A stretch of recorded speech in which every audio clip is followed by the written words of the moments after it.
Hello friends, welcome to centre study. आज की इस वीडियो में हम सॉल्व करेंगे जामिया मिल्लिया इस्लामिया बीएड 2022 का टीचिंग एप्टीट्यूड के 30 क्वेश्चंस। दोस्तों, हमने ऑलरेडी रीजनिंग के 30 क्वेश्चन जो कि पार्ट 1 में हैं ऑलरेडी अपलोड कर दिए हैं। अगर आपने वो नहीं देखे हो तो इस वीडियो के बाद आप वो भी देख सकते हैं, जिसका लिंक आपको हमारे इस वीडियो के डिस्क्रिप्शन बॉक्स में आसानी से मिल जाएगा। ये वीडियो का पार्ट 2 है। तो आइए स्टार्ट करते हैं हमारे क्वेश्चन नंबर 31 से। You are teaching in a class and student points out your mistake. What would you do? यानी कि आप क्लास में पढ़ा रहे हैं और आपकी जो मिस्टेक है वो बच्चों ने पॉइंट आउट कर दी, यानी कि बच्चे ने बता दी। तो आप क्या करेंगे? Appreciate the student and admit your mistake, ignore the student but rectify the error, ask the student to be quiet and remain in discipline, या cover up that saying that the mistake was deliberate to check the student attentiveness। दोस्तों, पहला second part है कि ignore करेंगे बच्चों को। तो ignore वाला तो ये आपका जो भी अगर इस टाइप का ऑप्शन आता है तो आप पहले ही इसको क्या कर देंगे, गलत कर देंगे। वो इसलिए क्योंकि इग्नोर का मतलब है कि आप बच्चों को पूरी तरह इग्नोर करेंगे, और उस केस में क्या होगा, बच्चा फिर आपके मिस्टेक को कभी भी पॉइंट आउट नहीं करेगा, जिससे हो सकता है कि वो जो आप पढ़ा रहे हैं वो गलत समझ लें। Ask student to quite and remain discipline, यानी कि बच्चों से बिल्कुल शांत रहने के लिए बोलो। अपनी पॉइंट आउट यानी कि जो आपकी मिस्टेक है उसको मना करो कि नहीं बताओ यार, डिसिप्लिन में रहो। तो वो भी ये भी आपका गलत हो जाएगा। अगला है cover up the saying that mistake was deliberative to check student attentiveness, यानी कि ये उनको ये बात बोल देना कि ये जानबूझकर मैंने मिस्टेक की थी, जैसे कि बहुत सारे टीचर बोल भी देते हैं, हालांकि वो मिस्टेक क्या होती है, जनरल होती है। तो उस केस में क्या होता है कि वो बोल देते हैं कि मैं जानबूझ के मैंने गलती की है और मैं तुम्हारा अटेंशन चेक करना चाह रहा था कि आप पढ़ रहे हो, क्लास में ध्यान लगा रहे हो या नहीं। तो इसीलिए ये वाला ऑप्शन भी गलत हो जाएगा। सिर्फ एक ही ऑप्शन गलत होगा कि हम बच्चों को अप्रिसिएशन देंगे कि उसने मिस्टेक को बताया और फिर अपनी मिस्टेक को एडमिट करेंगे, यानी कि मान लेंगे। तो ऑप्शन नंबर हमारा 1 बिल्कुल सही हो जाएगा। अब बढ़ेंगे क्वेश्चन नंबर 32 की तरफ। क्वेश्चन नंबर 32 में दोस्तों इसका पीडीएफ ऑलरेडी हमने अपने यूट्यूब चैनल यानी कि टेलीग्राम पर अपलोड कर दिया है। वहाँ से आप इस क्वेश्चन पेपर का पीडीएफ आसानी से ले सकते हैं। विच of the following is not in conscience with the recommendation of NEP 2020, यानी कि इनमें से कौन सी रिकमेंडेशन नहीं है पूछा है। नॉट नेशनल एजुकेशन पॉलिसी जो 2020 की आई है उसके अकॉर्डिंग। एम्फेसाइजिंग ऑन मल्टीडिसिप्लिनरिटी, ये तो बिल्कुल ठीक है। Flexibility in choice of subject, यानी कि हमें अगर यहाँ पे होता है rigidity in choice of subject तो तब तो ये गलत हो जाता, लेकिन यहाँ फ्लेक्सिबिलिटी, तो हमें फ्लेक्सिबिलिटी प्रोवाइड करानी है सब्जेक्ट में, तो ये भी सही है। इन implementation of one language formula या एम्फेसाइजिंग ऑन एक्सपीरियंशियल लर्निंग, तो एक्सपीरियंशियल लर्निंग को तो बढ़ावा दिया ही है। सिर्फ एक ही गलत है इसके अंदर, वो है आपका implementation of one language formula. हालांकि वन लैंग्वेज ना बोलकर यहाँ पे हम 3 लैंग्वेज फॉर्मूला होता तब ये बिल्कुल सही हो जाता। तो वन लैंग्वेज की बात नहीं की गई है, इसीलिए हमारा जो करेक्ट ऑप्शन था हमारा ऑप्शन नंबर सी हो जाता। क्वेश्चन नंबर 33 में हमसे पूछा गया था, on a particular day you go to school, you go to your class to teach a concept by your student in not in mood to study and request you to let them play, what would you do. यानी कि आप किसी दिन अपनी class में जाते हैं और जो आपके स्टूडेंट है वो पढ़ने के बिल्कुल भी मूड में नहीं है और वो कहते हैं कि कुछ खेलते हैं, तो आप क्या करोगे? स्कोल्ड देम, उनको डांट दोगे और पढ़ाओगे ज़बरदस्ती? तो हमें डांटना नहीं है, नहीं तो डांटने से क्या होगा, और ज़बरदस्ती भी नहीं पढ़वाना है, डांट कर नहीं पढ़ाना है, तो उससे आपकी लर्निंग जो होगी वो सही नहीं हो पाएगी। Give them to free time to do anything they want, ये भी दोस्तों गलत हो जाएगा। क्यों गलत हो जाएगा? यानी कि आप अगर बच्चों को फ्री टाइम दे देंगे, वो कुछ भी कर लो, तो वो आपका सब्जेक्ट जो आप पढ़ाना उसे चाह रहे थे उसका सही यूटिलाइजेशन नहीं हो पाएगा। Go to principal and seek her opinion, आप प्रिंसिपल के पास जाए और उनका ओपिनियन ले, ये भी गलत है। सब इसमें जो बेस्ट ऑप्शन है यानी कि जो करेक्ट ऑप्शन है आपका है develop and play the game based on the concept, यानी कि जो कॉन्सेप्ट आप पढ़ाना चाह रहे थे उसी के ऊपर आपको क्या करना है, उसी को आपको उसके ऊपर गेम बनाकर उनको पढ़ा देना है। यानी कि इस तरीके से आपको पढ़ाना है कि उनको ऐसा ना लगे कि पढ़ाई हो रही है और ना उनको ऐसा लगना चाहिए कि खेल हो रहा है, खेल खेल में आपको पढ़ाई करा देनी है। तो ऐसे बोलते हैं ना खेल खेल में पढ़ाई कर लो, तो वो यही वाला है कि develop and play game based on concept. तो क्वेश्चन नंबर 33 का ऑप्शन नंबर हमारा दोस्तों डी सही हो जाएगा। अब बढ़ेंगे क्वेश्चन नंबर 34 में, और इसमें हमसे पूछा गया था what should be the direction of teaching and learning of various concept from unknown to known, from abstract to concrete, from near to far, या फ्रॉम कॉम्प्लेक्स टू सिंपल। तो दोस्तों इसमें सिर्फ एक ही ऑप्शन सही है और वो option number C, from near to far. बाकी सब रिवर्स है। हमें जो कॉन्सेप्ट पढ़ाना है वो नोन टू अननोन होता है, यानी कि जो बच्चा जानता है उससे जो नहीं जानता है वहां तक लेके आना है। कॉन्क्रीट यानी कि मूर्त चीज़ें, और यानी कि जो आपकी सॉलिड चीज़ें होती है जो बच्चा देख सकता है, टच कर सकता है, वहाँ से एब्स्ट्रैक्ट चीज़ों की तरफ लेके आना है। और सिंपल चीज़ से हमेशा कॉम्प्लेक्स की तरफ लेके आना है, कॉम्प्लेक्स से सिंपल की तरफ नहीं लेके आना है। हमें क्या करना है, सिंपल से कॉम्प्लेक्स की तरफ, यानी कि आसान चीज़ पहले सिखाई जाए उसके बाद कॉम्प्लेक्स चीज़ सिखाई जाए। क्वेश्चन नंबर 35, क्वेश्चन नंबर 35 में which of the following is not, यहाँ पे पूछा है नॉट अ फंक्शन ऑफ। अब यहाँ पर कुछ मिसिंग है दोस्तों, तो यहाँ पर जो मिसिंग है वो ये है कि not a function of central board of secondary education. Central board of secondary education जिसको हम सीबीएसई के नाम से भी जानते हैं। तो यहाँ से आप ये देख लें कि विच of the following is not the function of CBSE, यानी कि central board of secondary education. अब क्या इसके ऑप्शन आपको दिए हुए हैं ज़रा देख लेते हैं। Grant affiliating to school and meets its standard, ये तो बिल्कुल ठीक है। कंडक्टिंग 10th और 12th एग्जामिनेशन, आपको पता ही है कि सीबीएसई ही 10th और 12th के एग्जामिन कराती है, जो सीबीएसई बोर्ड होता है उसके अंदर। डेवलप सप्लीमेंट्री टेक्सचुअल मटेरियल, ये भी सही है, जो आपका मटेरियल होता है उसको डेवलप करना। या grant affiliating to teacher education institute that means is standard. तो दोस्तों इसमें सही ऑप्शन यही है कि grant affiliation to teacher education institution that meet its standard. Option number D हमारा बिल्कुल सही है, जो सीबीएसई नहीं करती है, यानी कि अपने मानकों को पूरा करने के लिए अध्यापक शिक्षा यानी कि शिक्षण प्रशिक्षण संस्थानों को संबद्धता प्रदान करना। जहाँ पे टीचर बनाए जाते हैं वहाँ पर सीबीएसई का कोई रोल नहीं है। As a teacher appointment as a TGT would teach which of the following sub classes. आपको पता है दोस्तों टीजीटी जो होता है वो होता है 6ठी क्लास से 10वीं क्लास तक का टीचर होता है। यानी कि आप अगर टीजीटी बने हैं, आप ग्रेजुएशन के बाद आपने बीएड किया है, तो आप 6ठी से 10वीं क्लास के बीच में पढ़ाएंगे। अब नर्सरी, क्या नर्सरी को पढ़ाओगे? नहीं। 5th को पढ़ाओगे? नहीं। अभी मैंने बता दिया है 6ठी से 10वीं। 8 या 12, अब 12 तो 10 में इंक्लूड है ही नहीं, तो आपका ऑप्शन नंबर 1 ही बचा कि 8वीं क्लास को आप पढ़ाओगे। हालांकि 6ठी से 10वीं होता है, लेकिन यहाँ पर अकॉर्डिंग टू हमें आंसर करना है तो 8वीं क्लास उसका आंसर हो जाएगा। Question number 37, as a teacher who has recently been appointed in a particular school what would be the your first preparation for the job.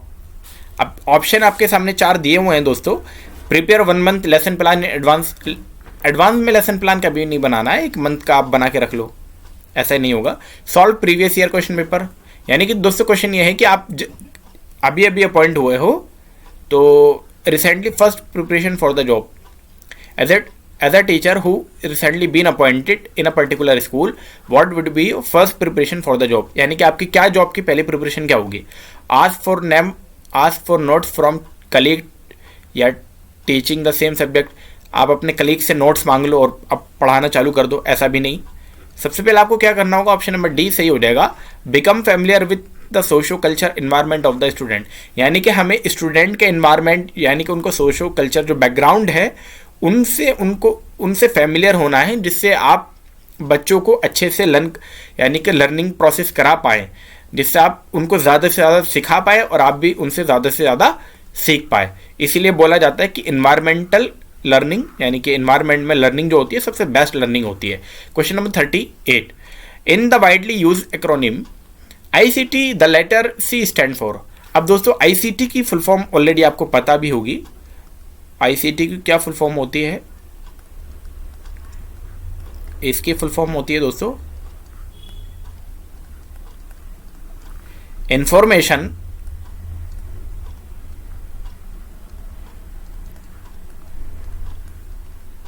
Communication, और टी से आपका आ गया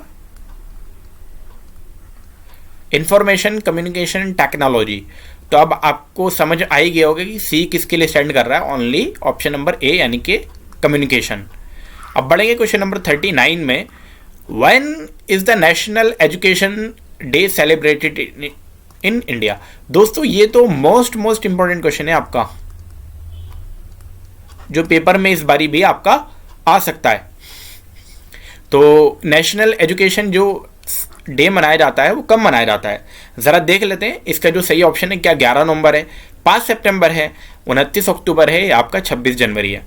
तो दोस्तों मैं आपको बताता चलूं कि नेशनल एजुकेशन डे जो मनाया जाता है वो आपका 11 नवंबर को मनाया जाता है, यानी कि आपका ऑप्शन नंबर ए इसका बिल्कुल सही हो जाएगा। और ये कब क्यों मनाया जाता है, तो इसका जो सही ऑप्शन है, सही आंसर जो है वो ये है कि जो हमारे स्वतंत्र भारत के जो पहले शिक्षा मंत्री थे, यानी कि आप ये कहो कि जो फर्स्ट एजुकेशन मिनिस्टर थे ऑफ इंडिया आफ्टर इंडिपेंडेंस, वो कौन थे? आप अगर पता है तो आप कमेंट बॉक्स में बताएं, अगर नहीं पता तो आप यहाँ से देख सकते हैं। वो थे आपके मौलाना अबुल कलाम आज़ाद। मौलाना अबुल कलाम आज़ाद, मौलाना अबुल कलाम आज़ाद, इनके बर्थडे पर ये मनाया जाता है। दोस्तों इसी के साथ साथ हम एक और क्वेश्चन को यहाँ पे सॉल्व करेंगे। इंटरनेशनल डे ऑफ एजुकेशन कब मनाया जाता है? International day of education, international day of education दोस्तों कब मनाया जाता है? अगर आपको इसका क्वेश्चन का आंसर पता है तो बताएं, नहीं तो फिर आप यहाँ से देख सकते हैं और इसको नोट भी कर लेंगे। 24 जनवरी को ये मनाया जाता है दोस्तों। और इस जो थीम थी, इस थीम की बात कर लेते हैं। जो थीम थी दोस्तों इस बारी की, वो थीम आपकी क्या थी? To invest in people, prioritise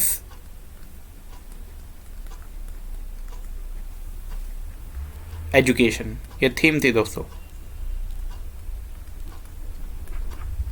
तो इस थीम को भी आप याद रखेंगे, पेपर में आपसे पूछी जा सकती है। क्वेश्चन नंबर 40 में चलेंगे आप।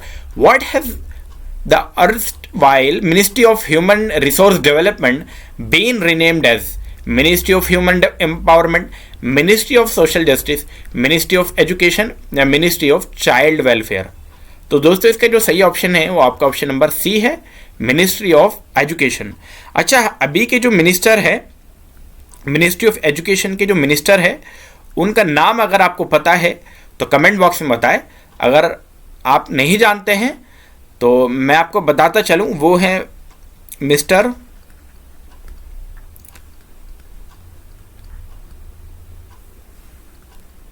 धर्मेंद्र प्रधान। मिस्टर धर्मेंद्र प्रधान जो है मिनिस्ट्री ऑफ एजुकेशन के अभी क्या है, आपके मिनिस्टर है। क्वेश्चन नंबर 40 के बाद 41 में चलेंगे और इसमें यह बोला गया है, विच of the following is an important goal of education, यानी कि एजुकेशन का इंपॉर्टेंट रोल हमसे पूछा गया है। To help student to pass exam, क्या एग्जाम पास करा देना क्या गोल है आपका? बिल्कुल नहीं। एग्जाम पास होने से आप बच्चों के अंदर एजुकेशन को डेवलप नहीं कर पाओगे, वो तो रट्टा मार के भी एग्जाम पास हो सकता है। To develop students ability to think critically, या to help student to memorise का मतलब रट्टाफिकेशन, आप उसको उसके रटने की पावर को आप बढ़ा दो, ऐसा नहीं है दोस्तों। To prepare student for obtaining good government job, क्या गुड गवर्नमेंट जॉब? ये भी गलत है। आपका क्या है कि आप to develop student ability to think critically. Critically का मतलब यह है कि वो डाइवर्जेंट थिंकिंग सोचने लगे, वो एक ही बात को कई मल्टीपल पर्सपेक्टिव में सोचना चालू कर दे, तो इससे क्या होगा कि उसकी जो थिंकिंग है वो क्रिटिकल हो जाएगी और उसमें वो बच्चा डाइवर्जेंट थिंकर बनेगा।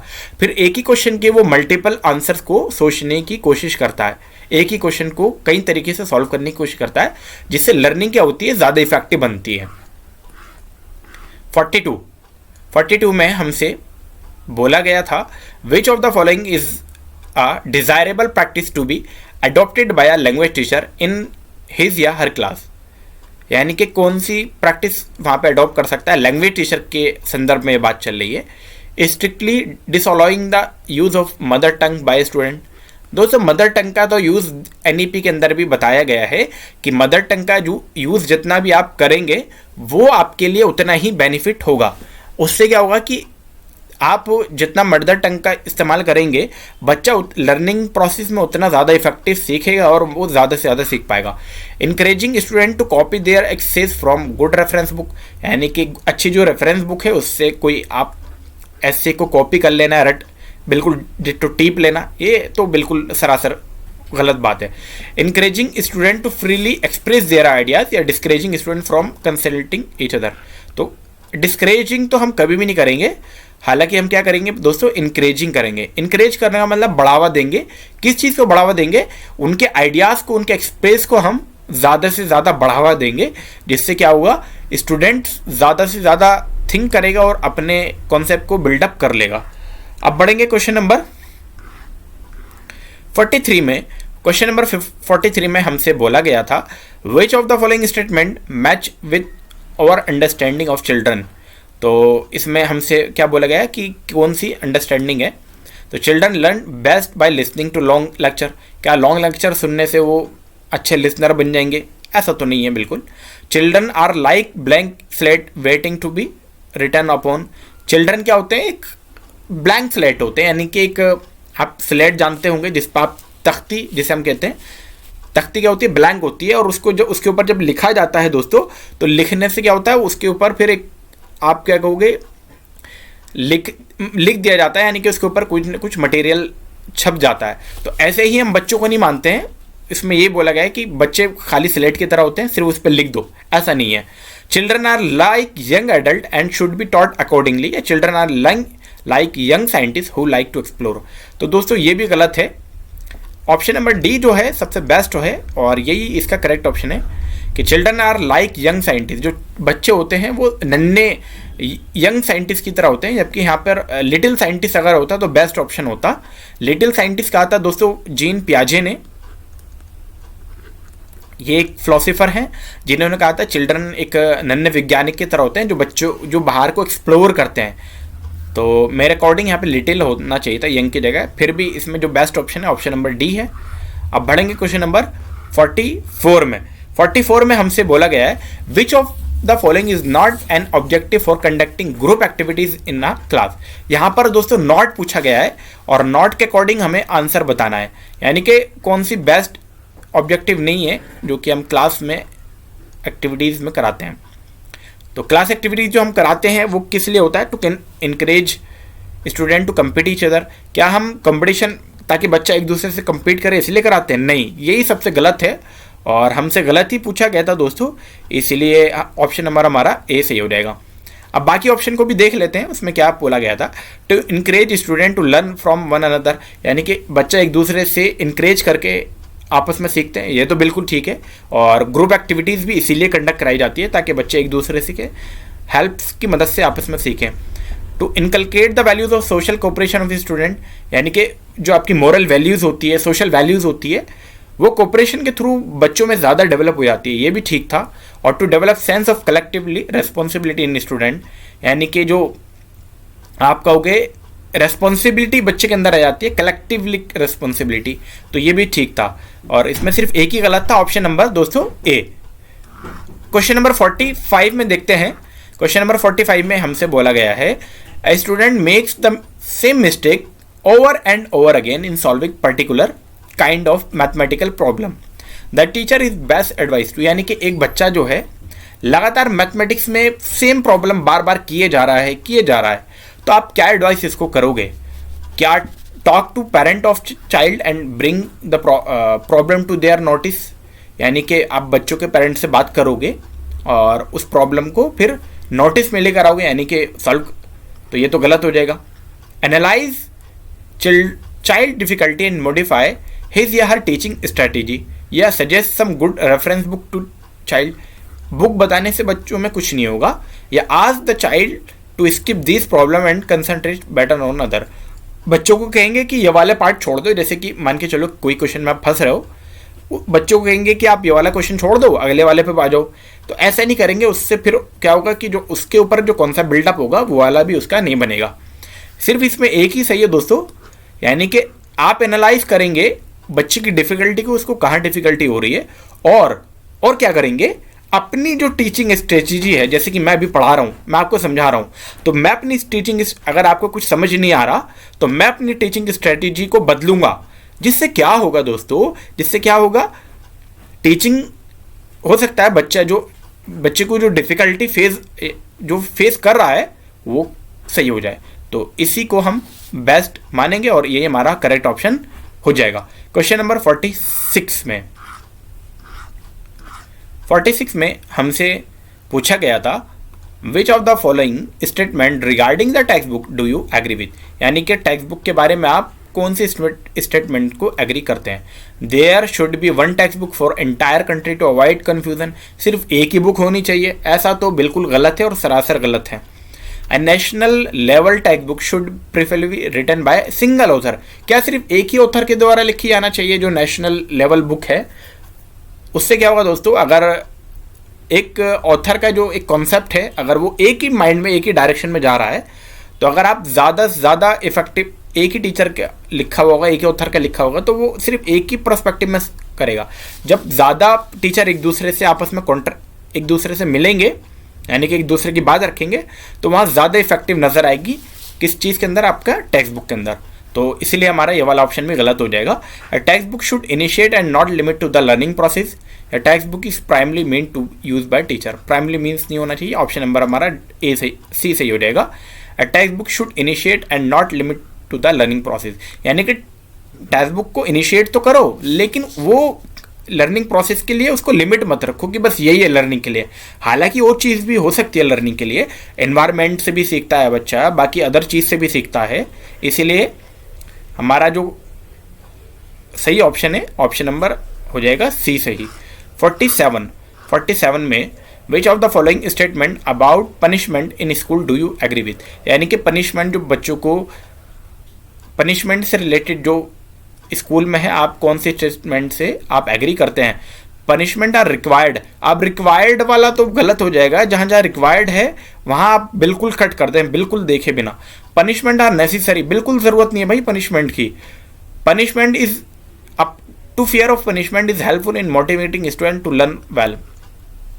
पनिशमेंट का जो डर है, पनिशमेंट से बचने का जो डर है, उसमें बच्चों को मदद करेगा मोटिवेटिंग करने में। गलत, उल्टा डिमोटिवेट हो जाएगा बच्चा। ऑप्शन नंबर हमारा सिर्फ एक ही बचता है, ऑप्शन नंबर डी, यानी कि punishment are ineffective in bringing about permanent change in student behaviour, यानी कि ये इनइफेक्टिव होगा, इफेक्टिव बिल्कुल नहीं होगा। उसका जो चेंजेस है, उसका जो बिहेवियर है, उसको परमानेंट कभी भी आप नहीं बदल सकते पनिशमेंट के थ्रू। इसीलिए करेक्ट ऑप्शन हमारा ऑप्शन नंबर डी हो जाएगा, option number D. Question number 48, what is the most important objective of conducting classroom assessment. दोस्तों, जब आप क्लासरूम असेसमेंट प्रोवाइड कराते हैं किसी भी टीचिंग के दौरान, तो उसके अंदर बोला गया है कि वो क्या होगा, to categorize the student as good and bad mediocre, to rank the student, rank तो कभी भी नहीं प्रोवाइड करेंगे, टू अंडरस्टैंड लर्निंग डिफिकल्टीज या to identify those student who can be promoted to next class. क्या सिर्फ ये देखने के लिए कि अगली क्लास में कौन जा सकता है, ये भी गलत है। गुड और बैड स्टूडेंट कौन है और बीच वाला यानी कि मीडियोकर कौन है। हमारा जो सही ऑप्शन है वो ऑप्शन नंबर सी हो जाएगा। हम जो क्लासरूम में जो टेस्ट प्रोवाइड कराते हैं, जिसको हम जनरली FA आपने सुन के आया होगा, अगर आप CBSE बोर्ड से हैं तो वहाँ पर चलता है FA और एक सिस्टम चलता है दोस्तों SA। FA का मतलब होता है फॉर्मेटिव असेसमेंट। क्या होता है इसका? Formative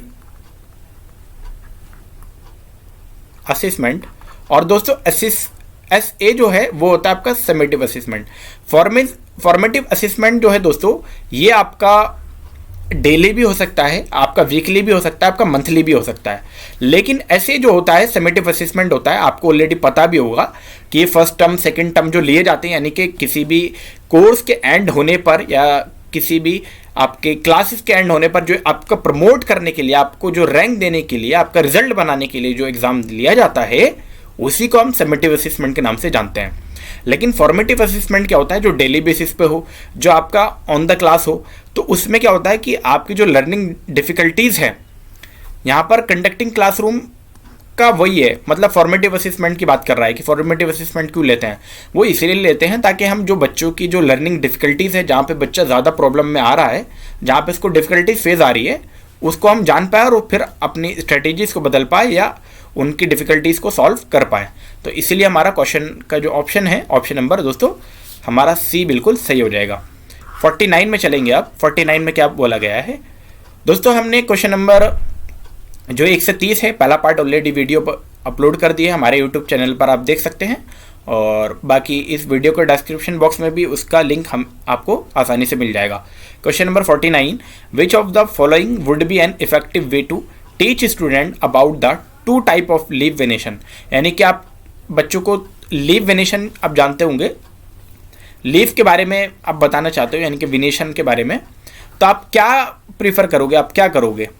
clearly explain the difference between the leave venation. आप क्या करोगे, सिर्फ एक्सप्लेन कर दोगे क्लास के अंदर कि भाई ये होता है और ये होता है, इसमें ये होता है, इसमें ये होता है, ऐसा नहीं करना है। Showing the diagram of 2 leaf and asking student to notice the difference. आप क्या करोगे, डायग्राम दिखाओगे बच्चों को और उनको कहोगे कि कुछ नोटिस करो, ऐसा भी नहीं करना है। Asking student to read about the subject from prescribe book. आप क्या कहोगे बच्चों से कि बच्चों पढ़ लो अपनी किताब से और समझ जाओ खुद, ऐसा भी बिल्कुल नहीं करना है, ये नेगेटिव सब अप्रोच हो जाएगी। बेस्ट ऑप्शन है दोस्तों और करेक्ट ऑप्शन आपका ऑप्शन नंबर D हो जाएगा। Taking student for visit a garden and asking them to observe differently. यानी कि आप बच्चों को क्या करेंगे, आप बच्चों को गार्डन में लेकर जाएंगे और कहोगे कि वहाँ पे आप ऑब्जर्व करो चीज़ों को, आप लीव को ऑब्जर्व करो। तो वहाँ पर अलग अलग टाइप की लीव वहाँ पे बच्चा ऑब्जर्व करेगा, जिससे क्या होगा कि वो नेचुरल इन्वायरमेंट आप बच्चों को प्रोवाइड करा पाओगे। तो इसीलिए हमारा D ऑप्शन बिल्कुल सही हो जाएगा दोस्तों। Question number 50, what would you do if you are place in a school of region whose local language you are not familiar with. यानी कि आप ऐसे स्कूल में भेज दिए गए हो जहाँ की लोकल लैंग्वेज आप बिल्कुल नहीं जानते हो, तो आप क्या करेंगे, admit to your shortcoming and try to transfer some other school. यानी कि आप क्या करोगे कि अपना ट्रांसफ़र चाहोगे कि किसी और स्कूल में हो जाए, ऐसा नहीं चाहोगे, ऐसा नहीं करना चाहिए। Try to learn the local language. दोस्तों यही इसका सही ऑप्शन है, यानी कि जो लोकल लैंग्वेज वहाँ की है उसको सीखने की कोशिश करेंगे। और ये टीचर का काम भी है कि वो ज़्यादा से ज़्यादा यानी कि मल्टीपल लैंग्वेज उसको आनी चाहिए, और लोकल लैंग्वेज जहाँ पर भी वो पढ़ा रहा है वो लोकल लैंग्वेज वो वाकिफ़ हो जाए, या सीखने की कोशिश अगर नहीं आती है तो। ऑप्शन नंबर सी में था, try to teach the student standard language of the text book to the student. NEP ने ऑलरेडी क्लियर कर दिया कि भाई हमें मातृभाषा में यानी कि मदर टंग में ज़्यादा से ज़्यादा पढ़ाना चाहिए, तो स्टैंडर्ड लैंग्वेज कोई नेसेसरी नहीं है। Request to the principal to discourage the use of local language in school. Discourage तो कभी नहीं करना है, बल्कि डिस्करेज की जगह यहाँ पे वर्ड होना चाहिए था इनकरेज। हमें लोकल लैंग्वेज जो है उसको क्या करना है दोस्तों, क्लास में इनकरेज देना है। तो हमारा correct option option number B सही हो जाएगा। 51, according to you which of the following is the most desirable attribute of a person who wishes to become a teacher। यानी कि आप टीचर बनना चाहते हैं तो सबसे जो मोस्ट डिज़ायरेबल एट्रीब्यूट जो होना चाहिए वो क्या होना चाहिए, गुड फिजिक होना चाहिए, यानी कि आपका जो फिजिकल ग्रोथ है वो अच्छा होना चाहिए, ऐसा बिल्कुल नहीं है टीचर बनने के लिए। Ability to assert and dominate, यानी कि मोस्ट डिज़ायरेबल पूछा गया है, हालांकि ये भी सब भी होना चाहिए, लेकिन विलिंगनेस टू लर्न या willingness to please and senior, ये भी गलत। सबसे जो बेस्ट है, मोस्ट डिज़ायरेबल जो है, मोस्ट डिज़ायरेबल के लिए हमारा जो सही ऑप्शन हो जाएगा विलिंगनेस टू लर्न, यानी कि सीखने की इच्छा होनी चाहिए, यानी कि आप लगातार तत्पर रहें सीखने के लिए, लगातार इच्छुक रहें। तो इसीलिए हमारा जो सही ऑप्शन होगा according to 51 correct option option number C हो जाएगा। 52 which of the following would be the most appropriate way to instil respected culture diversity in student, यानी कि आप क्या करेंगे, छात्र छात्राओं में सांस्कृतिक विविधता के प्रति सम्मान की भावना विकसित करने के सबसे अच्छा तरीका कौन सा है। Organize a lecture on diversity, यानी कि डाइवर्सिटी आपको दिखानी है तो डाइवर्सिटी के ऊपर सिर्फ एक लेक्चर करा दो। ऐसा तो इससे तो बच्चा सिर्फ लेक्चर सुन के और बोर हो जाएगा, पक जाएगा। Show the film on culture diversity, आप फिल्म दिखा दो। हालांकि ये बेस्ट हो सकता है लेकिन बेस्ट ऑप्शन नहीं है, यहाँ पर मोस्ट अप्रोप्रिएट पूछा है, यानी कि बेस्ट ऑप्शन आपसे पूछा, तो बेस्ट ऑप्शन देखते हैं क्या है। ऑर्गेनाइज अ पोस्टर, सिर्फ पोस्टर बनवा दो, या celebrate significant festival and day of various culture, यानी कि आप जो वेरियस कल्चर के जो फेस्टिवल्स हैं उनको क्या करो, उनको आप क्या करो दोस्तों, उनको मनाओ, सेलिब्रेट करो। उससे क्या होगा कि बच्चा जो आपकी डाइवर्सिटी है, कल्चर डाइवर्सिटी है, उसको सीखेगा।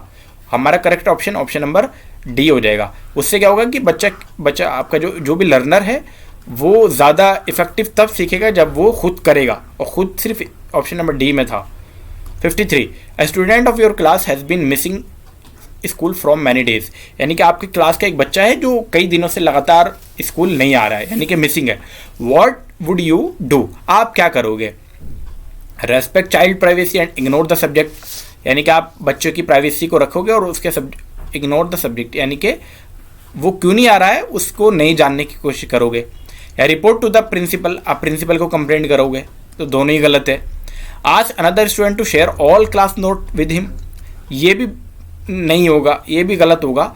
सबसे बेस्ट ऑप्शन होगा दोस्तों, try to find out the address and cause behind the absence, यानी कि आप जो बच्चा क्यों नहीं आ रहा है स्कूल, इसके पीछे का जो कोज है, यानी कि जो भी उसके पीछे का कारण है उसको एड्रेस करोगे, यानी कि उसको जानने की कोशिश करोगे। जिससे क्या होगा, आप जानोगे तो हो सकता है कोई ऐसी प्रॉब्लम आपके सामने आ जाए निकल कर जो सिर्फ आप ही सॉल्व कर सकते हैं। तो इसीलिए हमारा क्वेश्चन का जो सही ऑप्शन होगा ऑप्शन नंबर डी हो जाएगा। 54 which of the following is the most appropriate strategy for teacher to adopt inculcate values in student, यानी कि आप मॉरल वैल्यूज़ को आप, यानी कि आप वैल्यूज़ को बच्चों के अंदर ताकि वो अडॉप्ट हो जाए अंदर, क्या करोगे। Inviting expert on to speak on the subject, आप एक्सपर्ट को बुलाओगे बाहर से कि आओ, और क्या करो कि स्पीक दे दो, लेक्चर दे दो। लेक्चर वाला तो कॉन्सेप्ट ही बेकार है भाई। डिमोन्स्ट्रेट कर देना values in their own and behaviour, ये भी गलत हो जाएगा, सिर्फ बता देना। Introducing moral science as a subject, ये भी गलत। या narrating inspiration stories in the assembly, दोस्तों ये भी गलत हो जाएगा। इसमें जो सही ऑप्शन है दोस्तों 54 का जो सही ऑप्शन है ऑप्शन नंबर बी हो जाएगा, यानी कि डेमोन्स्ट्रेट ही सबसे बेस्ट ऑप्शन होता यहाँ के अकॉर्डिंगली। अगर इसके अलावा कोई और ऑप्शन होता है, यानी कि टीचर खुद करके दिखाए, तो वो सही हो जाता, लेकिन यहाँ पर बाकी ऑप्शन भी गलत थे। तो हमारा जो सही ऑप्शन है अडॉप्ट कराने के लिए, demonstrate this values in their own ideas and behaviour, तो यही हमारा सही हो जाएगा ऑप्शन नंबर बी, जो कि हिंदी में पढ़ लेते हैं, अपने आचार विचार में इन मूल्यों का निर्देशन करना। हाँ बिल्कुल ठीक है दोस्तों वाला ऑप्शन, यानी कि जो आपके वैल्यूज़ है वो वैल्यूज़ आपके आइडियाज़ में, आपके बिहेवियर में वो झलकने चाहिए। जिससे क्या होगा कि बच्चा आपके वो आइडियाज़ की, आपकी पर्सनैलिटी को लेगा और फिर वहाँ से वो सीखेगा। तो जब आप गुड बिहेवियर करोगे, अच्छे आचार करोगे, तो बच्चा भी खुद आपके वैल्यूज़ को सीख कर अच्छे आचार, वो अच्छे वैल्यूज़ वो सीखेगा और आपसे काफ़ी कुछ वो सीखेगा, पॉजिटिव थिंकिंग भी वो करेगा। Question number 55 which of the following is the most appropriate, यहाँ पर भी मोस्ट अप्रोप्रिएट पूछा है, यानी कि बाकी ऑप्शन भी सही हो सकते हैं लेकिन most appropriate objective for organizing visit to various place of educational interest to help in connecting the text book knowledge with real world, they are an enjoyable way to pass time, दोस्तों ये तो गलत हो जाएगा, most appropriate नहीं होगा। They are an effective way to manage large size classes, अब large size classes को मैनेज कर देना, लेकिन they make assessment easier, assessment को आसान बना देना। तो दोस्तों इसमें जो सही है सबसे बेस्ट जो ऑप्शन है आपका ये है, this help in connecting the text book knowledge with real world, यानी कि आप आपकी जो किताबी जो ज्ञान है उसको बाहर की दुनिया से आप देख पाओगे। कहाँ की बाहर की, यानी कि आउटसाइड द वर्ल्ड आप कनेक्ट कर पाओगे बच्चों से। आप जो भी किताब है, जो भी बुक की नॉलेज है, उससे आपको बच्चों को रियल लाइफ से उसको कनेक्ट कर देना है, उसको जोड़ देना है, जिससे बच्चा ज़्यादा से ज़्यादा सीखने की कोशिश भी करेगा और सीखेगा भी। 56, what is the full form of NCERT? और ये तो बहुत सिंपल आपसे क्वेश्चन पूछ लिया गया था। NCERT की फुल फॉर्म ऑलरेडी आप जानते भी हैं, अगर आप जानते हैं तो कमेंट बॉक्स में बताएं, और अगर नहीं जानते तो मैं आपको बता दूं, ऑप्शन नंबर हमारा ए सही हो जाएगा, national council for educational research and training. Option number A बिल्कुल दोस्तों बिल्कुल सही हो जाएगा। अच्छा, इसकी शुरुआत पूछ लेते हैं। इसकी 1961 के अंदर ये बना था, और इसके जो भी डायरेक्टर जो हैं, इसके डायरेक्टर का अगर आपको नाम पता है तो आप बताएं, तो मैं आपको बता दूं, प्रोफेसर दिनेश सकलानी। ये कौन है भाई इनके? ये आपके डायरेक्टर है अभी के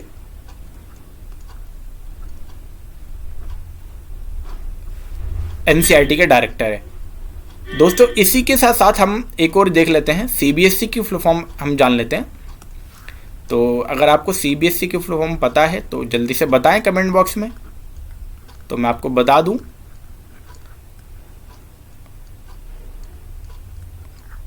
central board of secondary education. और इसकी जो शुरुआत हुई थी दोस्तों, CBSE की जो शुरुआत हुई थी, ये कब हुई थी? ये हुई थी आपकी 1929 में। और UGC की फुल फॉर्म भी आपको पता होनी चाहिए। UGC की जो फुल फॉर्म है आपको मैं ओरल बता दूं, यूनिवर्सिटी ग्रांट कमीशन होती है, और उसकी शुरुआत कब हुई थी वो आप मुझे कमेंट बॉक्स में बताएंगे। Question number 57, which of the following practice would you avoid while teaching in online education? Online mode अगर आप करा रहे हैं, यानी कि आप टीचिंग करा रहे हैं ऑनलाइन मोड पर, तो आप क्या चीज़ को अवॉइड करेंगे? अवॉइड पूछा गया है, यानी कि नेगेटिव चीज़। तो have an alternate play ready in event of any connectivity issue at your and, gather information about digital disability of all of your students, yeah, be rigid about exact time to assignment submission, try to make the classes as interactive as possible। तो ये तो बिल्कुल सही है दोस्तों। Avoid सिर्फ एक करेंगे, जब आप ऑनलाइन एजुकेशन करते हैं तो बच्चा इतना ज़्यादा आपसे फेस टू फेस रूबरू नहीं होता है। आप ऑलरेडी ऑनलाइन एजुकेशन करके आए हों, कोरोना में आपने 2 साल एजुकेशन की है, तो आपको ऑलरेडी पता होगी। तो यहाँ पर जो सही ऑप्शन होगा, ऑप्शन नंबर सी हो जाएगा। अवॉइड करेंगे हम कि असाइनमेंट के जो सबमिशन टाइम है वो बिल्कुल एग्जैक्ट रखें। अगर आप इग्नू से पढ़े हुए हो या किसी भी यूनिवर्सिटी से पढ़े हुए हो, तो आप जानते हो लॉकडाउन में आपका 2020 से 22 या जब भी आपका चला है लॉकडाउन में, ऑनलाइन एजुकेशन जब चली है, तो आपको ऑलवेज असाइनमेंट में रिलैक्सेशन मिला है, एक्सटेंशन मिली है कि आप चलो 10 दिन के बाद सबमिट कर देना, यानी कि फिर भी टाइम हो गया, फिर भी आपको रिलैक्सेशन मिली है। तो हमें रिजिड नहीं होना है, हमें फ्लेक्सिबल होना है। तो ऑप्शन नंबर हमारा बिल्कुल सी सही हो जाएगा। 57 के बाद 58 में चलेंगे। Which is the most important purpose serve by the laboratories activities in teaching of science? Teaching science को पढ़ाने के लिए सबसे ज़्यादा जो लेबोरेटरीज में है, क्या मतलब पर्पज़ क्या है? They make the process of learning enjoyable for student. ठीक है, इंजॉयबल तो बनाता है, लेकिन पर्पज़ क्या है भाई? इंपॉर्टेंट, मोस्ट इंपॉर्टेंट पर्पज़ की बात कर रहा है, तो मोस्ट इंपॉर्टेंट पर्पज़ क्या होगा ये हमें बताना है।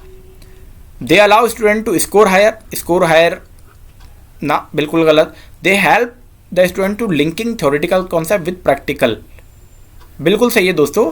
यानी कि जो आपका थ्योरेटिकल कॉन्सेप्ट है उसको प्रैक्टिकल कॉन्सेप्ट से बिल्कुल रिलेट कर देना, आपस में जोड़ देना, यही काम होता है किसका?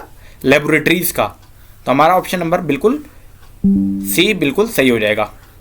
अब बढ़ेंगे क्वेश्चन नंबर 59 में हमसे पूछा गया था, who are the best people to evaluate a teacher on the basis of her या हिज परफॉर्मेंस एंड बिहेवियर? यानी कि जो सबसे ज़्यादा जो एक शिक्षक के प्रदर्शन और व्यवहार के आधार का जो सबसे ज़्यादा मूल्यांकन जो सबसे अच्छा कर सकता है वो कौन करता है? एडमिनिस्ट्रेशन कर सकता है? नहीं। पेरेंट्स भी नहीं कर सकते, कलीग भी नहीं कर सकते। सबसे ज़्यादा जो इवेल्युएट कर सकता है वो उसका स्टूडेंट कर सकता है, जिसको वो पढ़ा रहा है, उसके बिहेवियर का। यानी कि आप बच्चे आपसे क्या सीख रहे हैं, आप क्या तो वही सबसे ज़्यादा आपको इवेल्युएट कर सकते हैं, आपका मूल्यांकन कर सकते हैं। तो दोस्तों हमारा 59 का ऑप्शन नंबर बी बिल्कुल सही हो जाएगा। इस वीडियो के लास्ट क्वेश्चन में चलते हैं और इसके बाद हम अगले पार्ट में मिलेंगे आपसे। As a principal of your school you get to know about some teacher have been criticizing you behind your back, what would you do. यानी कि आप एक प्रिंसिपल हैं किसी स्कूल के और आप ये देखते हैं, आपने ये ऑब्जर्व किया या आपने ये देखा कि आपके पीठ पीछे आपको जो टीचर्स हैं आपको क्रिटिसाइज करते हैं, तो आप क्या करेंगे, इसको इग्नोर कर देंगे सब्जेक्ट को। Take action against those teacher, आप उन टीचर्स के अगेंस्ट कोई एक्शन लोगे। दोस्तों एक्शन लोगे तो फिर आपकी ही बदनामी, आपकी ही बेइज्जती होगी और ये आपके लिए नेगेटिव इम्पैक्ट करेगा। आपको क्या करना है, पॉजिटिव इम्पैक्ट लाना है टीचर्स के लिए। Ask other teacher to discourage them, दूसरे टीचर से बोलोगे कि भाई उनको क्या करो, डिस्करेज करो उनको, यानी कि बुरा भला कहो, यानी कि उनको किसी भी तरीके से इनकरेज ना करके डिस्करेज करो, ये भी गलत हो जाएगा। एक प्रिंसिपल का काम ये नहीं होता है। हालांकि क्या सही हो जाएगा, introspect on your behaviour and practices.